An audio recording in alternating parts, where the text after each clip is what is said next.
Welcome back everyone, and a happy new year to you all. I hope you had a nice Christmas break. This is the first video back since the Christmas break. I know there's been some videos up on my channel since then, but most of those, in fact all of those, were done way before, but just editing reasons and all that kind of distraction that happens, life and all that gets in the way. So this is the first video back, and it's a new database episode, so there's lots of information and technology in the gaming and technology sector to cover, so let's jump into it. Kicking off, a big area for the channel and a big area for a lot of you out there is TVs and televisions. Hisense are a big brand that I've been watching over the years, and I've covered some of their TVs before, and they have been steadily growing. They're certainly a big competitor now, not only in the top end market, but certainly in the average mainstream market. And they do remind me of the old Commodore kind of process in terms of computers for the masses, not the classes.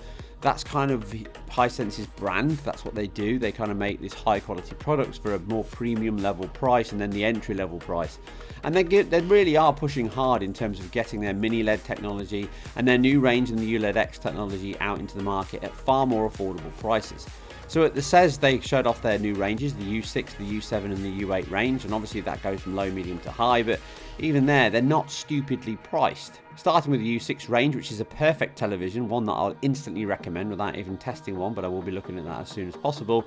In terms of ranges, they go from 50 to 85 inch, and you can get a 50 inch TV for less than £500 or $500, and that's an absolute exceptional level of quality and performance for a TV that has mini LED technology, which gives great quantum dot technology in terms of all their models. Their brightness and nit levels are really good. The contrast levels in terms of their blacks and color range is exceptional. HDR, 60 Hz refresh rate, VRR, and other FreeSync technology on there. It really has everything you need out of the box. But if you want to go that little bit higher, then the U7 range is certainly one that I think is the best medium ground. They kind of cover similar ranges, 50 to 85 inch, or 55 inch to 85 inch. But they also have improved local dimming zones, improved contrast ratios, better blacks, better color ratios, and obviously they now support 144 Hz, again with VRR, which means this will cover all aspects both from the PlayStation 5, the Series X, and even your PC, in terms of having a screen there where you can hook up a desktop or anything else and then run it straight from that screen. And again, with the stupid prices of monitors and also the quality overall, sometimes getting a decent set TV, plugging it in that supports 144 Hz, I think that's really going to be their raison d'etre in terms of spreading their TVs out to more and more people in the masses. And I think a lot of people with wanting to push high-end PC on a big screen format, which it really is good for, then this will be a perfect TV. But you can go to the top end, the U8 range, but again, the same limit, an 85 inches. But if you want the best, then you are going to go to that ULED X, which is an exceptional looking television, pushing all of the high-end LED backlighting technology across Hisense's range to the premium level. And their audio system looks great for a thin, TV with 80 watts of power used to push out those 7 speakers inside it. So I am actually looking forward to seeing and hearing what that actually looks like in terms of a premium TV set. And that means that Hisense, I think, for me, are really stolen this year. I think they've kicked it off hard. Sony weren't there. LG and Samsung, yeah, it's all good. It's all great, but it's all evolutions on the brand. And I think the price kind of pushes them out because they've got the market to themselves, or at least they think they have. Now, Hisense are a big brand in America. They're not that big everywhere else, but they certainly are growing, and they're one TV range that I'm looking for. So if you are in the market for a television, just as I said last year, the best time to buy is anywhere between February and April. Look at TVs, look at your budget, look at what you want to buy, the older and newer range, and then if you see something that catches your eye, then jump in and get it now. So the new Hisense really caught my eye, and it's one that really stood out at me in CES. Hopefully that's helpful and useful if you're in the market for a new television, and if you are looking for something for your PC space as well, then this is certainly one to keep an eye on. Next up, sticking with CES, we saw that PSVR2 was shown off, and that was a great showcase. As you know, I'm a big PSVR and VR fan overall, covered it in depth since PSVR launched. So many titles I've covered on this channel, and hopefully you can be checking back for that soon, where there'll be lots more to cover, and looking forward to getting reinvigoration in terms of the VR market. And the PSVR2 looks exceptional. I think they really have pushed the market in terms of a premium headset that's up there with the very best. And with the PS5, they've certainly got the quality there to compete with top-end PC space. And remember, the Quest, in terms of what it's selling, and the mobile Quest, that's nowhere near. So the quality on that is far, far lower in terms of power and everything else. It might be wireless, but that's kind of mute when you're playing a mobile phone on your headset.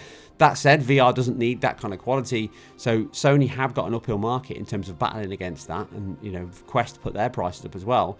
And I think that kind of reinforces where I think Sony are with this. So the first thing I'll cover is the fact that the PSVR2, I don't think is a loss leader. I don't think that's a viable option for VR. I think they're selling this at close to cost, maybe a little bit of profit in there. So that's the first thing that changes their entire strategy, because they are not selling the products at a loss, so they can recoup some of that ROI in terms of that R&D on the headset itself.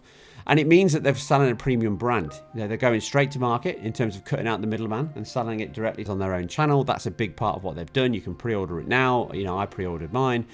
And all of that means that they can cut out some of the supply chain costs, and they can also control that consistently in that supply mechanism. That means things like shipping, storage, all of that can be cut out. And that's a big cost in terms of the supply chain. So I think they've done a good job here in keeping the price down.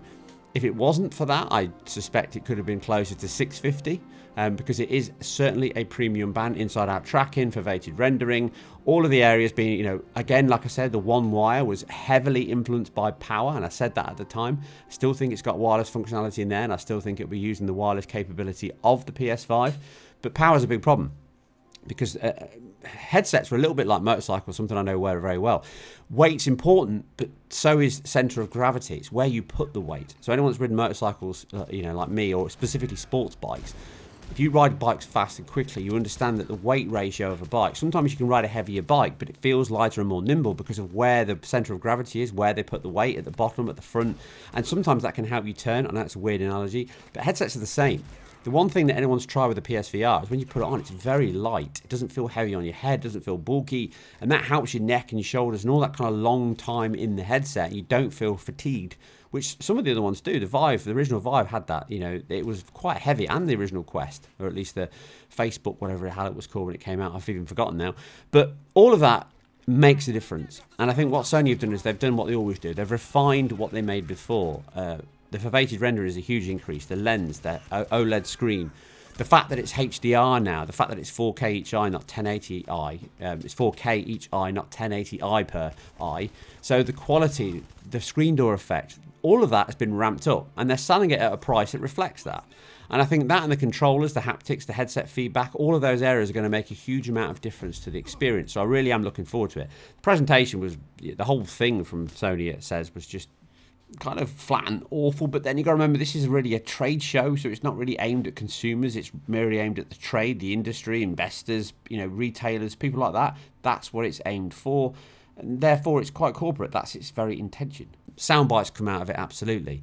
So that aside, looking forward to that. I'll be covering that in depth and reviewing it on my channel when it comes out next month, so please stick around for that. I'm sure many other channels will be jumping on the bandwagon when VR kicks off, but essentially I want to keep a long view on this, compare it to other headsets, compare it to the PSVR, and look at areas where it's improved and possibly where it's not.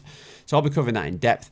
But talking about the killer app, and I think they've got one, Gran Turismo 7. I said that before, it's one of the best titles, certainly the most popular VR title I covered on the PSVR. Everything was right with that, absolutely everything except one thing. It wasn't the full game, it was just you and one other car, and that limited it. I covered that in my review. This preview they've given looks like, I'm not saying it is, but it looks like it's the full game. So if they have got the full Gran Turismo experience in VR, across all the cars, all the tracks, everything, that is exceptional. And that will make this a killer app. Do not underestimate how popular racing games are. They're still a big part of VR and PC, big part of games overall. GT7 is one of the biggest racing games there is on the market, bar none. Let's be clear about this. It's sold gangbusters. GT7 has been a massive return to form. Love the title. Hit my top 5 in my best graphics this year. And overall, the game will work brilliantly in VR. What they could do with some of the modes, the cafe section, which I think is an exceptional piece of work in terms of that style and that juxtaposition between the aggressive racing style that you get in a lot of other games where everything's an adventure and come down here, it's a party, and it's very chill. It's much older, and I love that in GT. I love it. And I think the whole vibe around that in VR will work very well. They could have lots more options in walking tracks, walking into pits. There's so many things they could add into this title, I think, to make it, you know, have legs, not at launch, but certainly have legs. It's free. which means everyone that's got GT7 instantly has access to it, therefore spurring people on to potentially buy the headset. And if you've got a racing wheel and a whole setup at home with a chair, and then you get a VR on top of that, that is going to be mind-blowing. So much so that I'm thinking about it myself, but hey, well, I've got to tell my wife that one. But overall, I think it's brilliant that GT7 is hitting the market, and I think that's one of the best titles they've announced. Yes, there's certainly great titles here in terms of Call of the Up Mountain, which I think will be top end in terms of showing off the quality that it can offer, and certainly in Resident Evil Village as well, which I think is an exceptional add-on, very similar to what they do with PSVR. And just touching on that for a moment, I see a lot of people moaning and complaining online, big channels as well, saying that it's exclusive and it's not fair. And again, a lot of these people, they don't understand the business side of this, and that's one of the things that I try and bring on my channel with my experience and what I do for a living. The business side is everything. No matter what people will tell you, no matter what corporations will tell you, business is everything. If you're not making money, you're not doing it right. So that's the point. And secondly, VR is a niche of a niche. So PSVR2 is a niche of a niche. VR's niche still. No matter what you say, it might be getting more popular, but it's not mainstream. And therefore, you need reasons to get in. It's chicken and egg scenario. So the headsets will sell absolutely to a very small market. The bigger they make that market, the better. So what they need to do is entice people to PS5 from PC. That's the competition, that's how it works, and that's absolutely acceptable. There's no problem with that. They're making their own market, they're making their own device, they're not buying something else. But what they are doing is they're going to Capcom, who wouldn't have made a VR title. Let's be clear, there's no market for them. The cost and outlay is too extreme. Sony will subsidize these games. They always have done. In fact, a lot of VR titles you see on the market are subsidized. I don't care what anyone says. Valve didn't make it for no... Valve didn't make probably the best VR game ever in Half-Life Alyx for nothing. They made it to sell their own product. That's why Sony made GT7. That's why Sony made a Call of the Mountain. That's why Sony will make all these other titles that are coming out at launch or around it. But Capcom won't make a VR title. There's no reason for them to make it. They won't make any money on it. It'll be a wasted amount of investment. So what Sony have done is potentially heavily subsidise it, or if not fully subsidise it like they did last time. So therefore, you're getting a game on PSVR2 that would not exist if it were not for PSVR2. That's a very different thing to I'm buying an exclusive. So people just conflate these situations, and it's just confusing for me, either intentionally or just lack of awareness. But I just want to call that out. So exclusive titles that are paid for by the platform publishers are not the same thing as buying an exclusive title. So limited access to titles, restricted access has always been a thing in console space. I ain't going to say it's right or wrong. People just do those things, and that's the way it works. That's how market works. Buying an exclusive for a year is very different to buying a complete publisher and holding that to ransom and taking that away from the market. Buying a game or paying for a game to be made for your new hardware or platform is very different to that. So I think that's where a lot of this comes from. It's just, well, you're drinking coffee, so that means I can drink beer. It's the same thing. No, it's not. So weird analogy, I know, but you know what I mean. The point is that VR is still going to be difficult for Sony to push, and they're aware of it. So I suspect within 3 months of it launching, there'll be doom and gloom articles everywhere. Everyone jumping on the bandwagon about how VR is dead because it only sold 900,000, and there's hardly any games out, and all games are selling less than 1 million, and it's pointless. And everyone knows that's the case. The expectations levels are set accordingly. So don't believe the hype. This has got long legs. PSVR2 will have legs. I suspect their plan is 3 years, if not more, but I suspect their trajectory of lifespan will be 3 years. They'll have a level of investment that they're willing to put into the pot to try and help other teams and subsidies, and there's certainly big titles coming out that are going to hit PC as well. Let's be clear, there's about 30 titles hitting PSVR at launch, of which over half of those are multi-platform, and some of them are even available now on PC. So it's not as if Sony are taking the market away, but they need to give you a reason to turn your head and look at PSVR. And I think that that's a big portion. Again, the other thing I'll say, and probably get shot down by a lot of people, but I think this is obvious from Sony's aspect, just like they've done with all their areas of PS5 and consoles, I'm pretty sure that the PSVR2 at some point will get PC support. I'm not saying straight away, I'm not saying Sony are going to announce it, but it's got USB-C, it's got an interface that works with Unreal Engine and Unity, it's got a process mechanism for developers that can be done on PC and move to PSV5. So I'm going to say that at some point they're going to add the option to buy it and use it on your PC. And that's a premium headset competing with everybody else. I think that's going to be a genuine option for Sony. Not straight away, but certainly when they need to look at investment and expanding the brand. And at that point, when you've already got a portfolio that gets, you know, day and date, not going to land, not going to happen on PC, but 2-3 years later, when a title's had its lifespan, like God of War and Horizon Zero Dawn and Spider-Man even more recently, push into PC, you're going to see some of these VR titles push into PC and potentially published by Sony to make even more money. That's where I see these things coming. No one's saying this, everyone's talking about this one-way traffic, but no one sees ahead. Look at all my stuff from years ago. I called a lot of the stuff out. Microsoft, you know, jumping chip to PC, I called that out, what, 7 years ago, 6 years ago? This stuff is obvious because that's how business works, and that's where I work, and that's what I try to bring to this channel. Not just technology, not just information and analysis, but also the business aspect, because I still work in this. This is where I've been for years.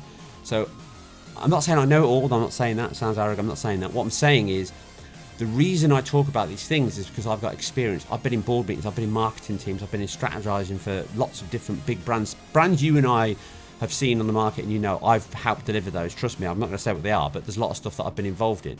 So I know how a lot of this is thought out, planned out, pushed out, and advertised. And again, investment, strategic partners, all of that makes a huge difference. And it's very hard to understand the business model. It's a little bit like Pixar films and cartoons and toys. Cars is a good example. The film Cars often lost money. The production cost for the film didn't recoup it, didn't make money in the cinema, wasn't a profit-making title, or at least Cars 2 and 3. But the toy market was. So that's why they kept making those films. So you've got to understand markets, and you can work within a market and a sub-market and all that. And premium brands have a different target. Look at what BMW and Audi have done, Apple. All of that, pushing a premium brand means you don't work in the mainstream. There's nothing wrong with the mainstream, but you've got to flip your hat over to different marketing strategies and what they work for. Loss leaders is a strategy, as is just, you know, high whales, so to speak, and just put top-end price on everything and push it out. Motorcycles have gone that way. Any sports bike now is such a small market that they're sold at a huge amount of cost because they need to recoup that on every single motorcycle. So again, something I know firsthand. So these are all the areas that you've got to look at. So what I'm trying to add is a little bit of value to my discussion in terms of not seeing everything from a single gaming point of view. You know, the word anti-consumer is thrown around randomly like everything else nowadays. And if I charge you £1,000 for something because I deem it's appropriate, but you find out that it only cost me £700 to make it, but everyone was paying £1,000, that's not anti-consumer. That's not how that thing works. What is anti-consumer is I lie to you and say it cost me £1,000 to make, and then you find out it cost me £700. That's anti-consumer because I'm lying to you. Or I do something underhand and I'm trying to sell you something that's not. So I say, here's a VR headset that does HDR and OLED, and you buy it and it doesn't. That's anti-consumer, that's lying. So again, all these things get conflated. I'm rambling like a madman. PSVR2. I'll be covering it here and I'm excited. 2023 is going to be the year for VR. I said that in 2016. So up next we have the RTX4070 Ti launch. Oh my life. So as I said back when the holder cards were announced, that 4080 was never a 4080 12 gig. Nvidia had to fess up because of the outcry. And they've done what Nvidia always do. They're going, yeah, sorry guys, we're going to sort that out. And then they don't. They just pretend. So a lot of the cost would have been rebranding, subsidising the manufacturers, the card manufacturers, the AIBs. So all of that is part of their price parcel. But MSRP is £100 less. But that doesn't mean anything in the PC market. So that means that you're probably still going to pay the same price. You're getting exactly the same card, except it now says 4070 Ti rather than 4080. It's still as crap as it always was, but they went one better. They pushed out a thing on their website, I think, saying it was 3 times 3090 Ti. Again, pushing to my point, and I'll get to this on AMD in a minute. This is why you can't take any figures that these manufacturers push out on their own benchmarks. They're absolutely hand-picked, cherry-picked pointlessness. There is an element of truth in there, but that element of truth is obfuscated. That's a good example of anti-consumer. There we go. So when people say anti-consumer, that's what I mean by anti-consumer. That's completely lying to your face because you are going to go in, buying it, going, well, this is 3 times faster than my 3090 Ti. What, as long as you run it with DLSS 3 at 1440p with ray tracing turned on this particular game. There's so many caveats at that point. You're jumping through more hoops than a gymnast. So there's no point in listening to this other than information. You wait for independent reviews, and I mean genuinely independent reviews. There's a lot of obfuscation around what marketing is and what sales are and what reviews are. There's good channels out there, but you've got to listen to certain channels and listen to information they give you and read between the lines. That's what I do a lot of the time because a lot of it is not as clearly put as I try to, and I don't say I get it always right. So again, the 4070 Ti is probably the worst card Nvidia have made in years, or ever, potentially. The only thing probably slightly better is the 4080, and the problem with that is the 4080 kind of doesn't do as good a job as a 4090. The price difference is too high, and this is where the problem is, and I'm going to merge this in now into one. So let's bring the RX7000 series into it. Again, did a video on that, looking at the estimations, the figures that AMD gave out, and kind of gave a ballpark. Again, overly optimistic. They said 55%, 60%, you know, and what was it, 40% most of the time, sometimes 25, 30, so way under what they expected. As I said on my previous video, yeah, it came in very close to a 4080 with closer to a 3080, 3090 ray tracing performance. That's exactly as I expected. It's still ever so slightly on par, better, the same as a 4080, and it's a couple of £100 cheaper, probably slightly more because of, again, MSRP. But this is, I don't understand why marketing teams don't look at the market and understand what they do to the brand. It's very counterproductive, and AMD have done this here. Not as bad as Nvidia, because they're just horrific for it. They are snake oil salesmen through and through. AMD are getting there. They still play bit silly buggers with numbers and TDPs and all that, which annoys me. But I wish that they would just come out and say, this card is roughly 40% at best better than, and then everyone's expectations would have been set, because they would have said, what, there's a game that's 50%, great, you've exceeded it. It's the old saying, there's no such thing as bad news, only information. Bad news is when you tell somebody something that then doesn't become true. So, hey, I'm going to get that report to you by Friday. Great, see you Friday. Friday comes, you don't get it. Where's the report? Oh yeah, is next Tuesday okay? God, I'll set for this. Bad news. There you go. If you come to me and say, I'll do it next Tuesday, great, we're happy. You've got 3 more days. I expect next Tuesday. You deliver it on Monday. There you go. Look, that's under promise, over deliver. That is what marketing should always do. And it used to do. Nowadays, it's the other way around. Drastically so. But on top of that, you have people, you know, turfing for it. AstroTurfing everywhere in terms of, it's going to be great. And the AMD fans that come out and said this card's going to be, you know, excessive and all this kind of stuff, and I was saying that potentially it's meant to clock more than 3 gigahertz. That hasn't happened. Cooling is obviously an issue. I've said this before. They hit stupid rates on the last card, certainly on the PS5. Everyone looked back at my video, I got that wrong and said there's no way it's going to run at that level, and the PS5 did. Metal liquid cooling, they had to have a very strategic choice in terms of keeping that cooling, so they definitely pushed hard on that. But they've obviously hit a thermal war in terms of what they can do with the hardware at this point and the chipset they've got, and obviously the chiplet. So all of that is having an impact on that. They've left themselves in a very bad state because, yeah, they're cheaper. Yes, they're doing well, but the overall market view of AMD now is they're still nowhere near close to Nvidia, even though they are. This is the perception. In terms of rasterization, they have the most performant, cost-effective card on the market, bar none. Yeah, so the 79 XTX, if you don't have ray tracing on, is the most cost-effective way to get to 4K 60 FPS gaming. Don't care what you say. DLSS 3 gets thrown around all the time. I keep saying this. PC and marketing will change the rules whenever they want to. So I said before, it's all about resolution. Consoles are lower than 1080p. Now 4K is dead. Everyone's moving to reconstruction. Now reconstruction is fine. When Sony were doing checkerboard, horrible technique. But now FSR, DLSS, everyone's happy with it. So look back at people's videos and a lot of channels and marketing, and then look at it now. It's a very different taste to what I was saying, which was consistent, which is resolution is overkill. Why waste time and power on it? Here we are. Everyone's saying the same thing. Now that we're getting back to this reconstruction of frames, AMD will do it, and that's where we're going to push, because the cost and the return on that cost is getting higher. And that's why we're seeing the middle ground being squeezed. So you're seeing far higher cost in terms of CPUs and GPUs across the market, because they're pushing the middle ground now, because they need the revenue, because crypto's dead. As I said, there's going to be a load of PC GPUs on the market that just aren't selling. The 3080 and 3090 are probably selling as well, if not better, than the 4090. Nvidia knew this. And AMD are probably shifting as much as they can of their older cards as well, because the value's there in terms of close to their newer card. There's no drastic shift just yet.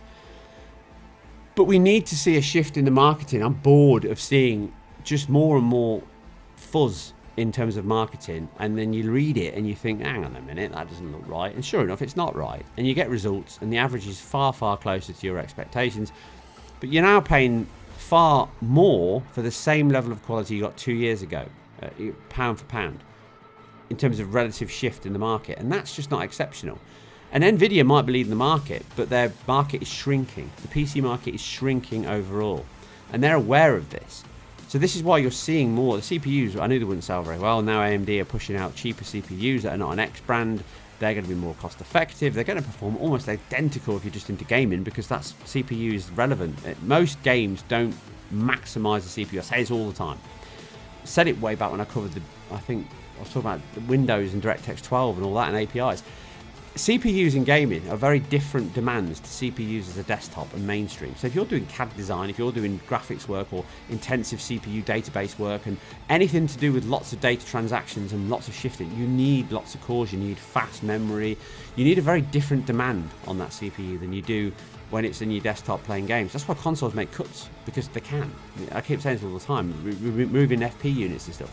You don't need it. You don't need that kind of power. AVX instructions on a CPU, that's what your GPU's for. Covered all this before. So CPUs, people buy the top end, but they're buying something that they never use because they're just trying to play a game. And that's why you've got things like the X3D CPU, best CPU on the market for games, because when it's cache heavy, modern games will become more cache heavy, it dominates. It's top of the tree, no matter what's out there. And the comparison is stark in certain titles, huge. But it's not pushing any more power, it's being intelligent with its power. And that's what consoles have always done. They've looked at the areas they need for games and they capitalise on it. So these cheaper CPUs and GPUs that will come out later on won't be that far, and that's why I've always bought the best bang for buck and not bought the top end, because the top end is rarely the best value, in fact, if ever. Ironically, the 4090 is probably the first time it is, because it actually is the best value of the Nvidia card, and not by chance. Nvidia know that, and that's why they've done it. So they've now made what used to be their premium production card for people in the industry and sold it to gamers who will buy it, because you're only paying a few £100 more and you're getting quite a bit more performance out of it than a 4080. So the market shifted drastically, and I'm interested to see what this means. I do suspect we'll see slower release windows for a lot of these PC cards, potentially not every year, potentially every 2 years. That could happen. That could absolutely happen in terms of progress, and more things locked to the hardware set. So DLSS 3, you know, that allegedly, I've not seen it definitely, but allegedly that runs fine on older cards, Kel Surprise, but it's locked behind the latest 4000 series. Again, they could make it work. There might be restrictions and limitations, and I understand that, so that's why they took it off. But again, this is what companies will do. And bring it back to what I said about Sony. That's fine. You want to sell your product, you make reasons to invest. That's the whole point of, if you're making a walled garden, you want to make that a pretty garden so people want to come in. That's the point. That's how business works. Apologies if this is a long one, but I just wanted to talk openly on a mic for a bit. Just felt like a bit of release. That's those two. And then content. So you might have seen I've got some bits and bobs over on IGN with Witcher 3, Callisto Protocol, and on my channel, heavy coverage of Witcher 3, the good and the bad, in terms of what that ran like, and some of the good things they did and some of the bad things they did. Again, bringing it back to Nvidia and their sponsorship. I did my top best graphics with a little bit of a retro taste in there, back from my childhood, back in '82, when I was really getting into games and playing games heavily in the arcade and on computer and stuff. Hopefully that was a little treat for many of you if you saw it. If not, check it out on my channel. Hopefully it's a good little video. Got some stuff up that's up for patrons as well, some exclusive stuff, some early access stuff, and some other stuff to come. But hopefully there's a lot of stuff here for you guys and girls to look at and enjoy. And then we've got some big games for 2023. There's lots of big games coming up. So we've got Forspoken coming out this month.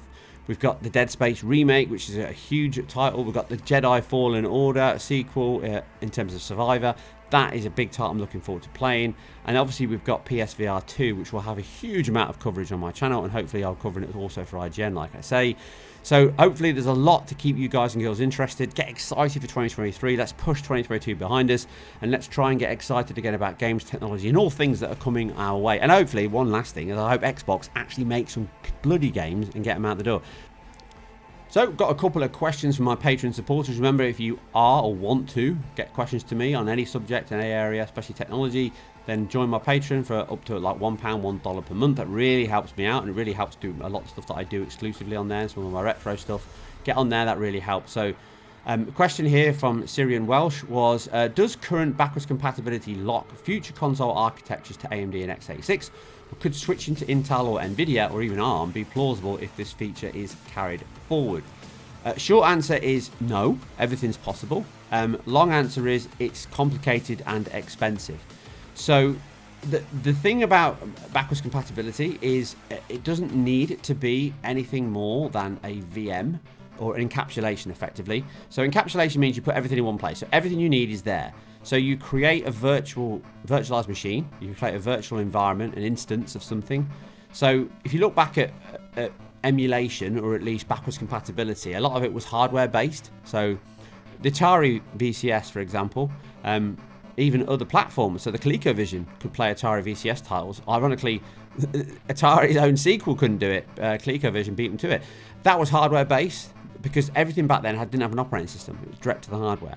The Master System, so that has backwards compatibility in the Mega Drive because they use the Z80 chip for the sound, and that's the core power of the Master System. So that's one way of doing it. You put the hardware in. PlayStation 3 did it. They emulated the Emotion engine of the PS2, and they put that chip in the original. I think it was just the American ones. And then in the UK, it was a combination of the two, and then later on, they just software emulated it. Completely different architecture, completely different software, completely different structure. I know PowerPC and all that kind of stuff, but they weren't the same at all. So you can do it, and you can do it in software. The quality of that is the impact. So performance, quality, all that can have an impact.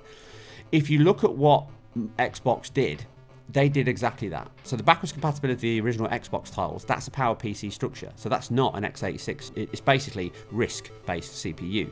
So that is similar to ARM in terms of its construction, and they emulated that fully on your Xbox One even. So it can be done, and it can be done with improvements, absolutely.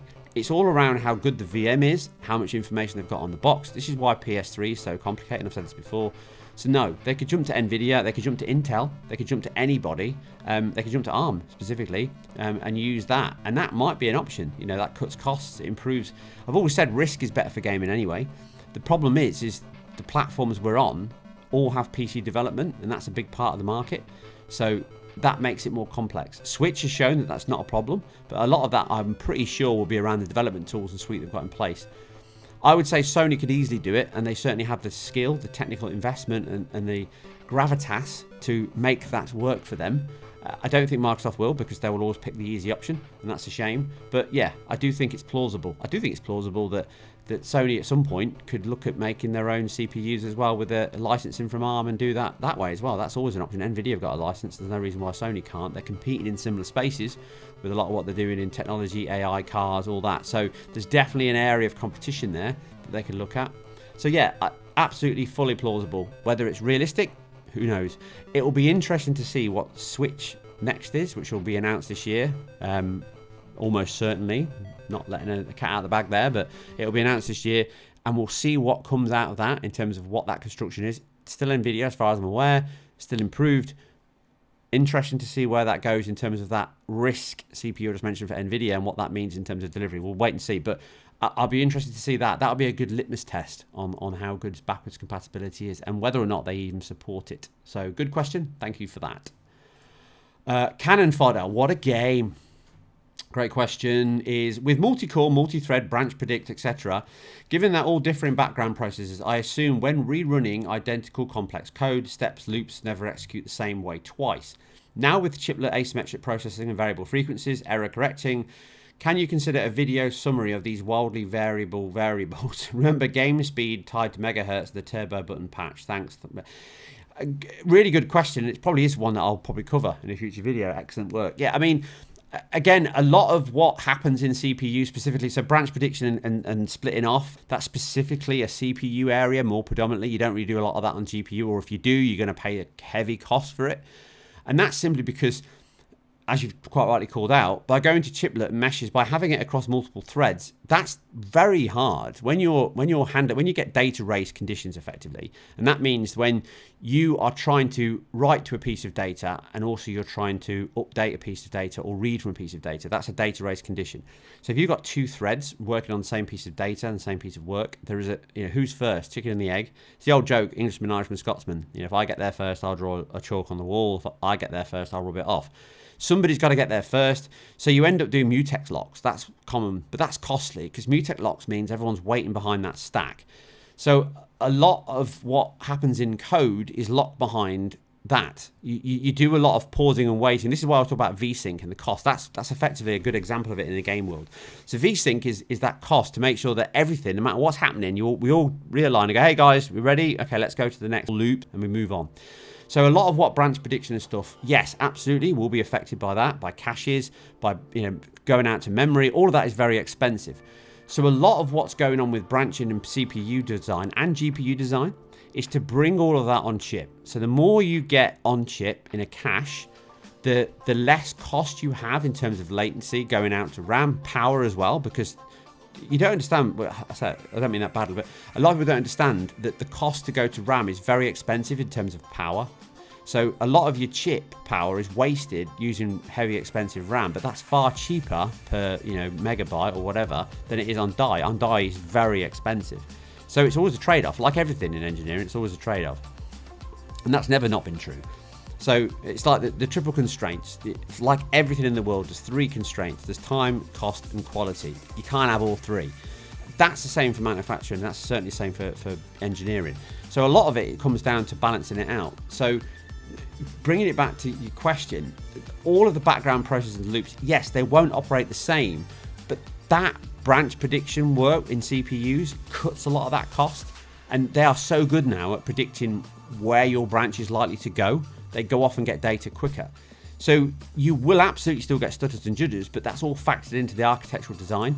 There's no point in stomping all over your own RAM and data or missing a cache read or whatever you might do, and that's why cache thrashing is a big problem still. A lot of code can be heavily monitored and optimized by just putting it through a profiler. That seems to be less and less of a thing. In fact, I was only online pre-Christmas looking at a John Carmack title because he's now left Meta, Facebook, whatever. And I agree with his statement. I see this all the time. I've said it myself.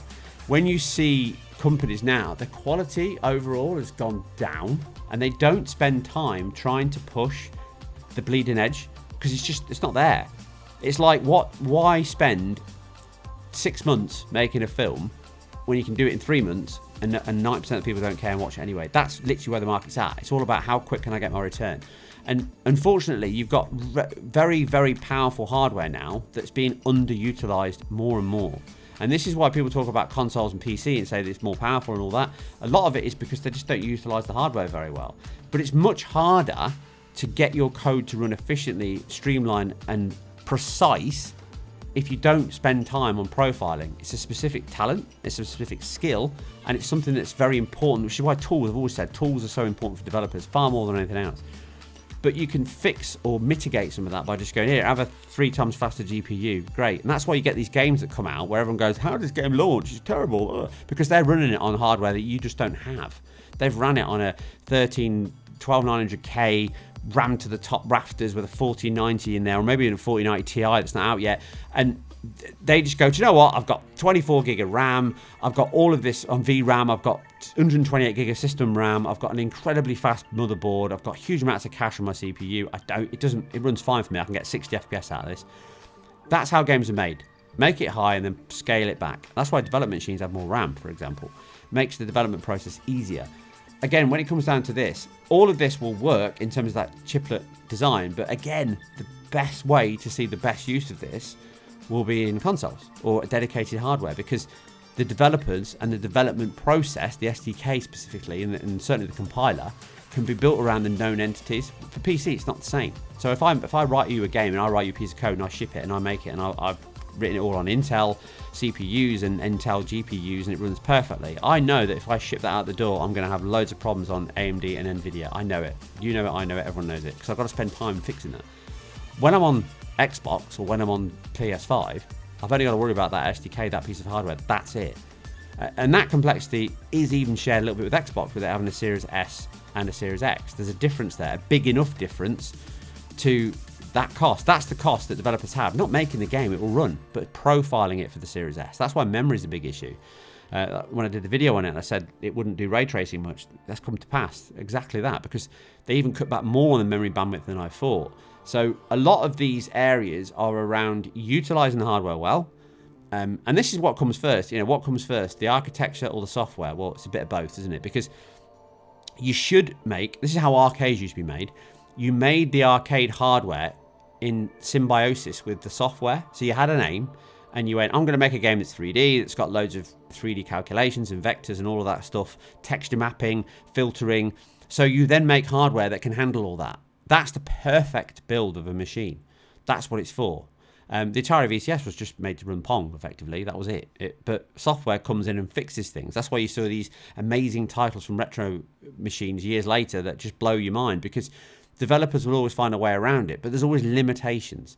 So when it comes to faster areas, chiplet designs, different codes, all of that has always been the case. It'll always work fine. The biggest problem is maximizing that. And that's where it comes down to time, effort, and skill. And that is, unfortunately, seems to be, in many, many areas, a dying out talent. People just don't do it. Again, what John Carmack said, he left Facebook because, what did he say, 5% GPU utilization killed his soul. Love that comment. Just think it's amazing. Just sums the guy up to me.